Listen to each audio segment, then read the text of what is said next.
To answer the question, can you vacuum a horse? Okay. Vacuuming my unicorn's face.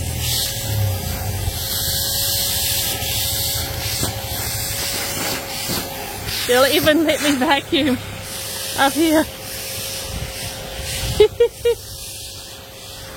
Here it is. Just a shot back. Yep. First time vacuuming Savannah.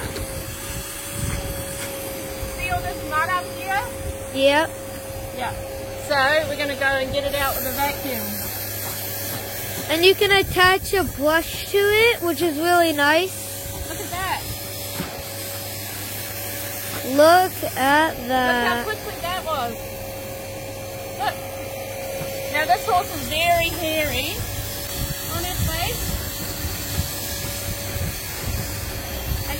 I need a longer cord. And it's really good on the legs.